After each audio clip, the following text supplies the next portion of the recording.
ஹோட்டல்ல, ரோட்டு கடையிலலாம் பரோட்டா சால்னா சாப்பிட்டுருப்பீங்க. அந்த மாதிரி சாப்பிடும்போது, இவங்க செய்ற சால்னா மட்டும் எப்படி இவ்ளோ டேஸ்ட்டா இருக்குன்னு தோணியிருக்கும். எனக்கும் அப்படி தோணியிருக்கு. அதே மணத்தோட, அதே சுவையோட வீட்லயே எம்ப்டி சால்னா ஈஸியா செய்யலாம் வாங்க. இது செய்ய ஃபர்ஸ்ட் ஒரு மிக்ஸி ஜார்ல 1/2 மூடி தேங்காய், 2 பச்சை மிளகு, சின்னதா 4 பல் பூண்டு, ஒரு சின்ன துண்டு இஞ்சி, ஒரே ஒரு தக்காளி, ஊற வச்ச முந்திரி, கசகசா, கூடவே 1 டேபிள் ஸ்பூன் பொட்டுக்கடலை எல்லாத்தையும் சேர்த்து நல்லா அரைச்சுக்கலாம்.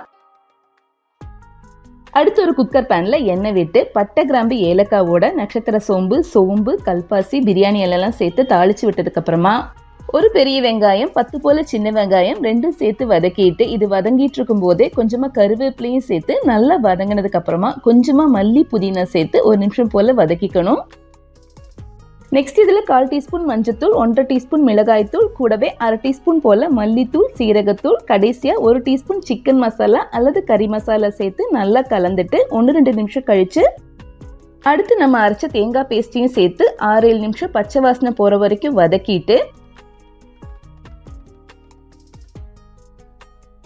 கடைசியாக தேவையான அளவு தண்ணி, உப்பு 2 சேர்த்து கலந்ததுக்கு அப்புறமா குக்கரில் 2 விசில் வச்செடுத்தா அருமையான பரோட்டா சால்னா ரெடி.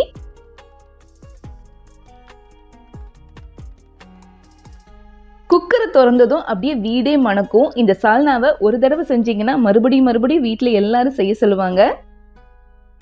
இது பரோட்டா சப்பாத்திக்கு மட்டும் இல்லை, இட்லி தோசைக்கு கூட சூப்பராக இருக்கும். கண்டிப்பாக ஒரு முறை ட்ரை பண்ணி பாருங்க.